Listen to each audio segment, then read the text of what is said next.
Assalamualaikum warahmatullahi wabarakatuh. Bismillahirrahmanirrahim. Ashhadu an la ilaha illallah wa ashhadu anna Muhammadar Rasulullah. Allahumma salli ala Sayyidina Muhammad wa ala ali Sayyidina Muhammad. Rabbi syrah li sadri wa yassir li amri. Wahlul 'uqdatam min lisani yafqahu qawli. Amin. Bismillahirrahmanirrahim. Salam hormatku, salam ta'zimku selalu buat para sahabat-sahabatku tercinta, baik yang ada di dalam ataupun yang ada di luar negeri. Semoga kita semua senantiasa selalu di dalam lindungan Allah Subhanahu wa taala, di dalam bimbingan Allah Subhanahu wa taala. Di tahun baru yang indah ini, yakni tanggal 2 Januari 2025. Semoga dengan datangnya tahun baru, semoga kita juga menjadi manusia yang baru, manusia yang sadar tentang ketuhanan. Selama ini kita hanya sadar tentang kemanusiaan, kajian kemanusiaan. Memang seolah-olah kajian ketuhanan, tapi yang mengkaji Tuhan masih manusianya. Berarti masih kajian manusia. Setinggi apapun kajian ketuhanan, semakrifat apapun manusia, bila manusianya yang mengkaji Tuhan, berarti masih kajian kemanusiaan. Karena manusianya masih merasa kenal Tuhan, manusianya masih merasa makrifat kepada Tuhan, manusianya masih merasa kembali kepada Tuhan. Jadi ceritanya masih cerita atau kajian kemanusiaan alias kajian dongeng. Pada kitab-kitab terdahulu pun ada kitab suci Al-Quran, kitab suci Injil, kitab suci Taurat, kitab suci Zabur dan sebagainya. Meskipun itu di dalam kitab itu isinya ketuhanan, yakni kitab atau firman dari Tuhan, tapi bila manusianya yang mengkaji, ya kitab kemanusiaan, kajian kemanusiaan. Karena manusianya yang mengkaji Al-Quran, karena manusianya yang mengkaji Injil, karena manusianya yang mengkaji Taurat, karena manusianya yang mengkaji Zabur dan sebagainya, yang masih kajian kemanusiaan. Karena manusianya hanya mengcopy paste, membacakan kitab-kitab suci itu saja. Jadi kajiannya masih kajian kemanusiaan, bukan kajian ketuhanan.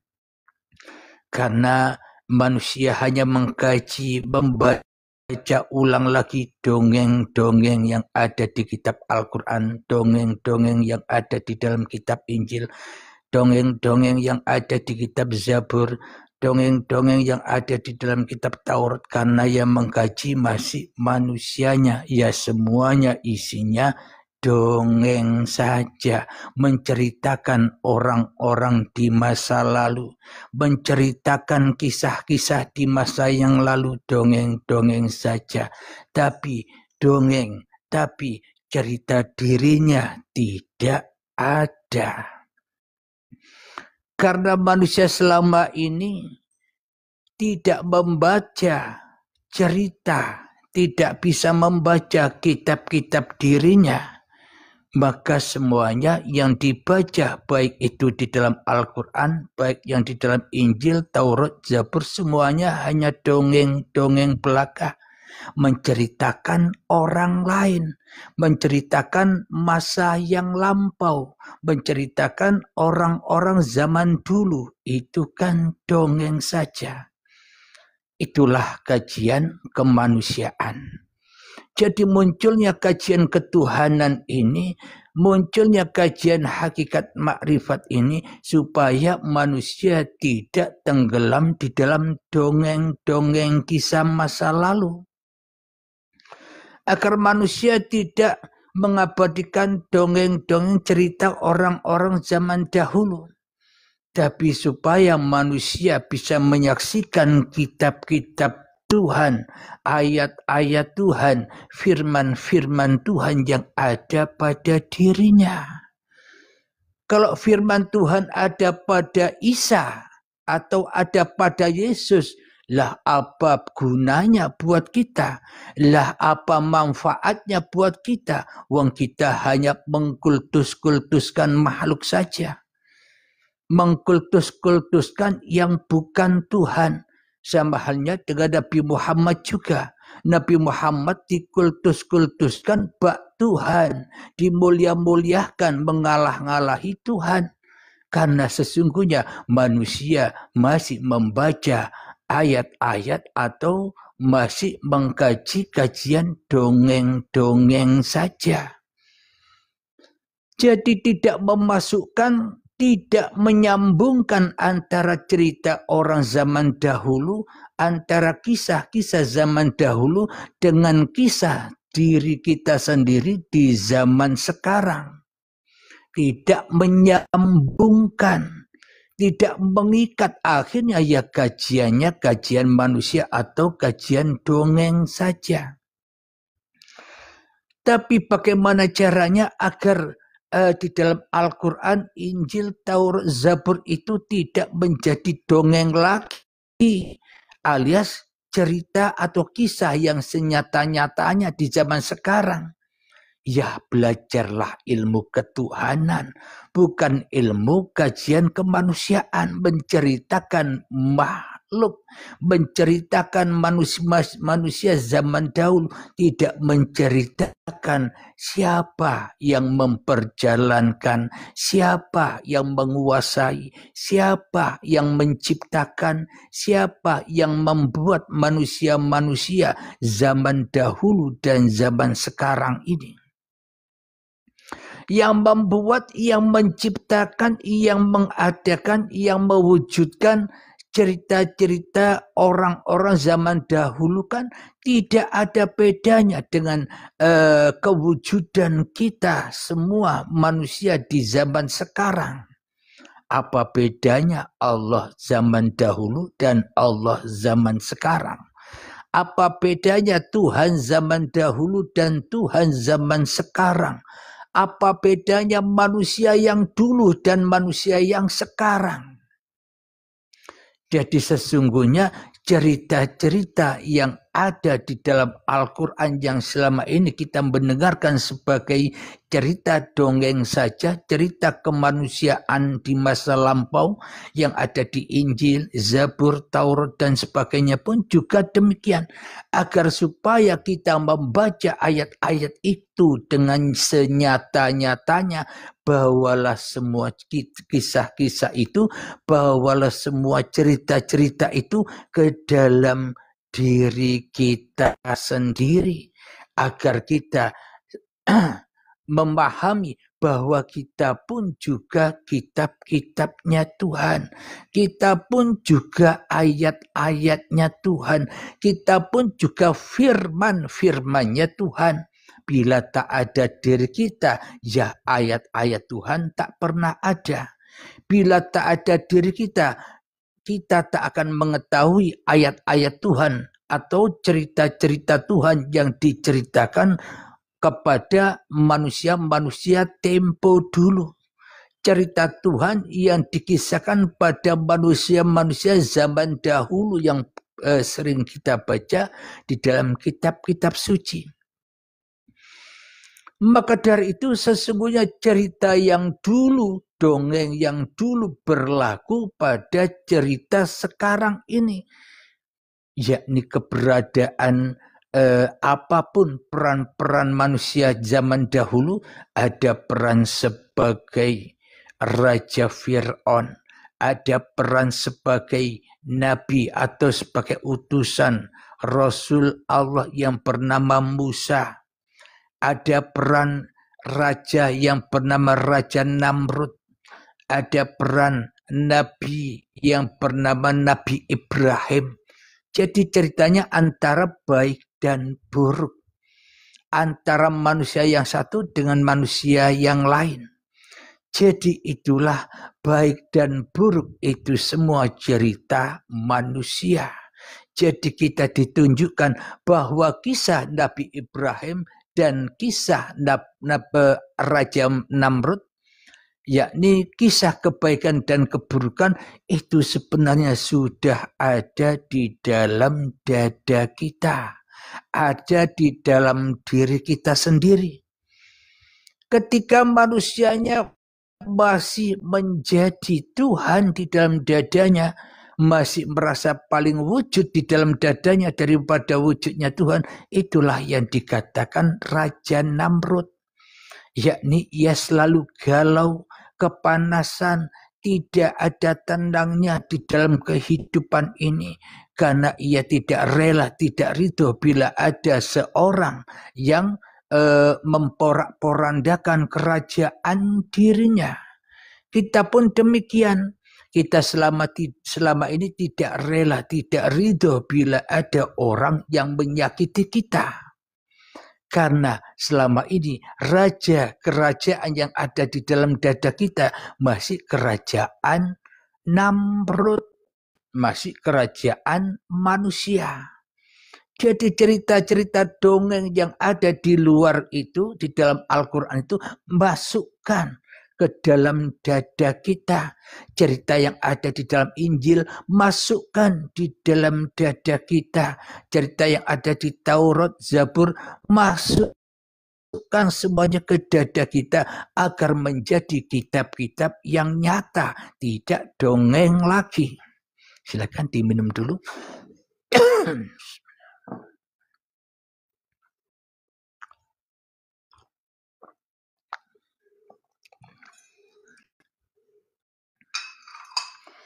Alhamdulillahirrabbilalamin, agar menjadi kajian ketuhanan, tidak dongeng lagi. Jadi Tuhan itu nyata senyata-nyatanya, bukan manusianya yang nyata.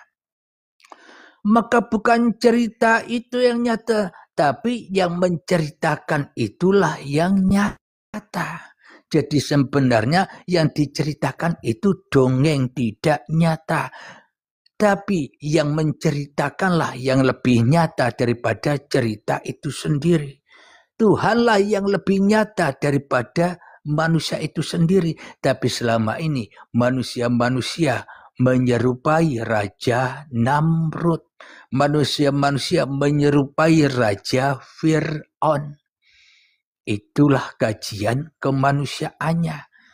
Hanya mengkaji-kaji kisahnya Nabi Ibrahim dan Raja Namrud, hanya mengkaji-kaji kisahnya antara Nabi Musa dan Raja Fir'aun, tapi kita tidak tahu kedudukan cerita itu, bahwa sesungguhnya cerita itu ya cerita kita sendiri, ya selamanya kajiannya kajian kemanusiaan.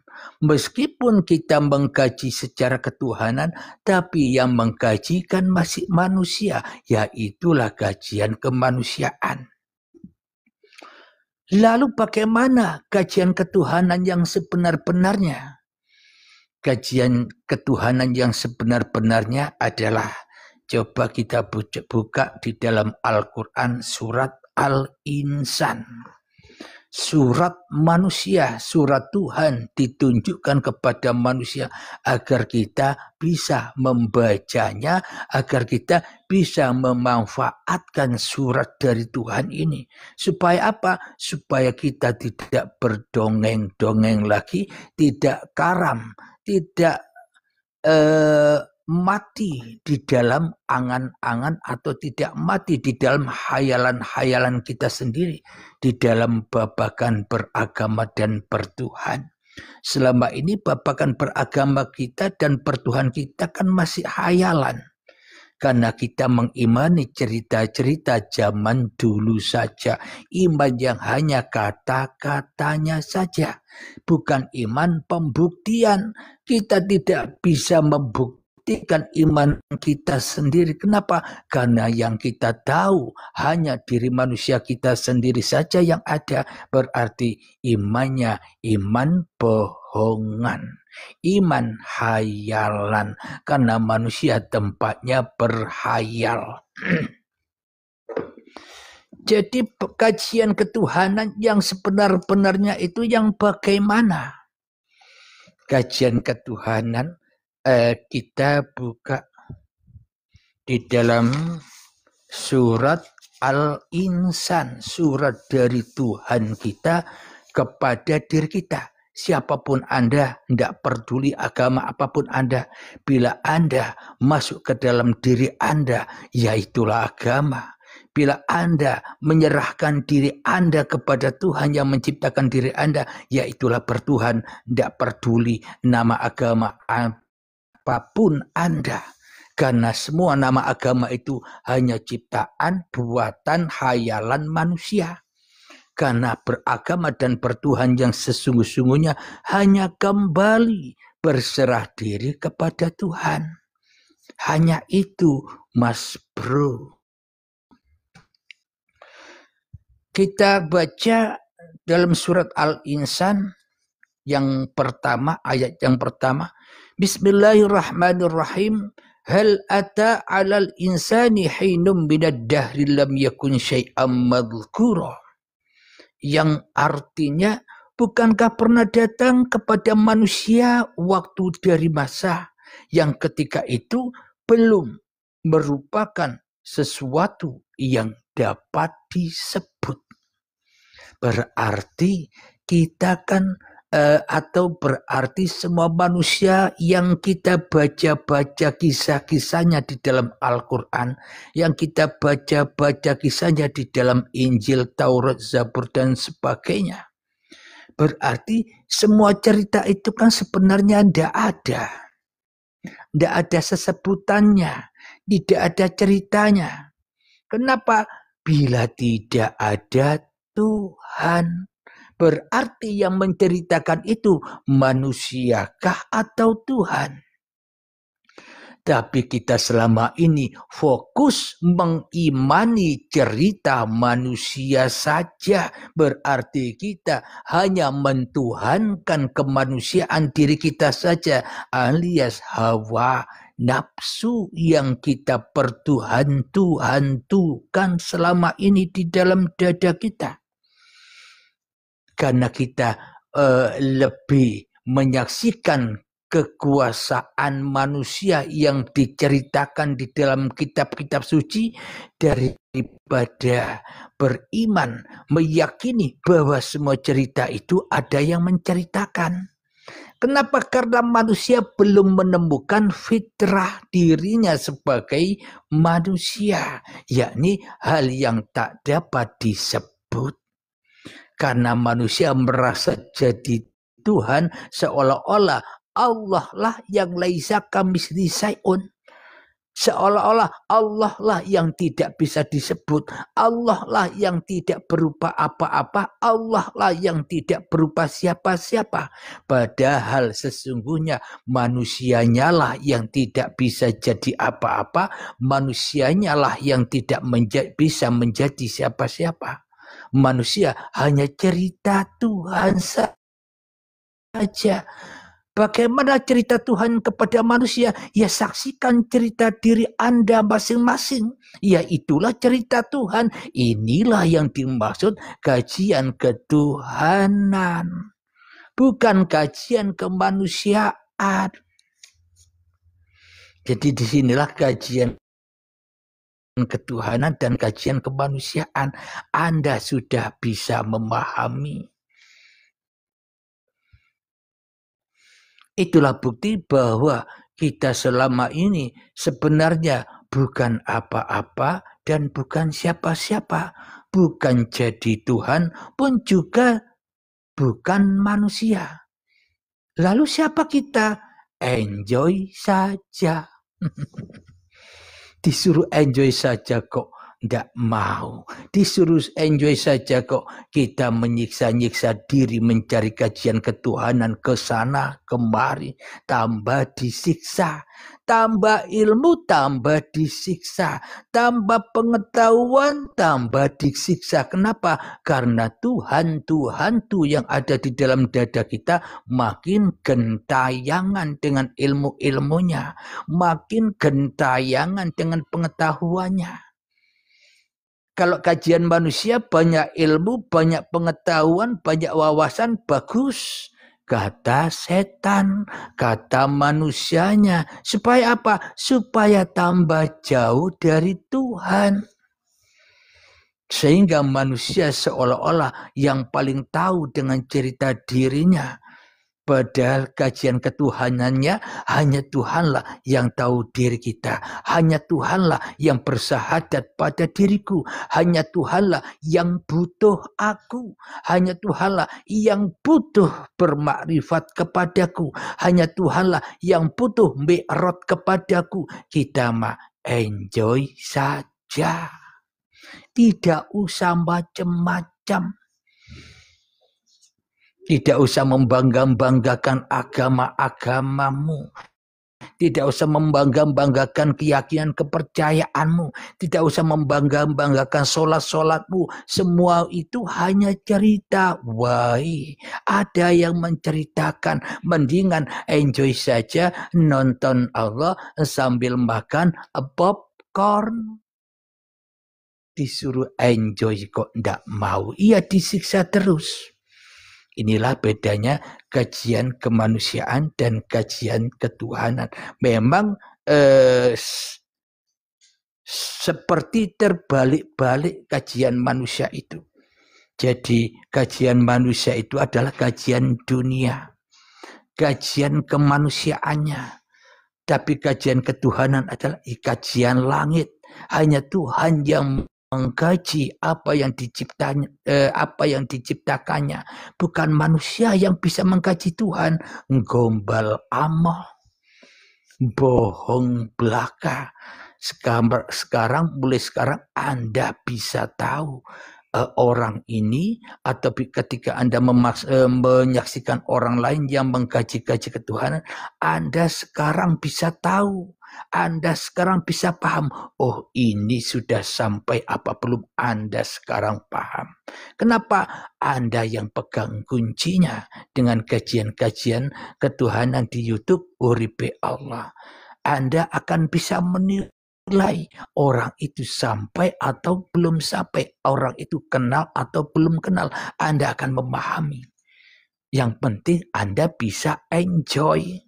Kalau Anda tidak bisa enjoy dengan diri Anda sendiri, bagaimana mungkin Anda bisa enjoy ketika Anda menyaksikan orang lain? Enjoy dulu kepada dirimu, baru bisa enjoy kepada yang lainnya. Alhamdulillahirrabbilalamin. Jadi kajian tentang ketuhanan atau VS kajian tentang kemanusiaan kita akhiri di sini dulu. Kita akan lanjutkan kajian yang lain. Jadi saya akhiri dulu. Assalamualaikum warahmatullahi wabarakatuh.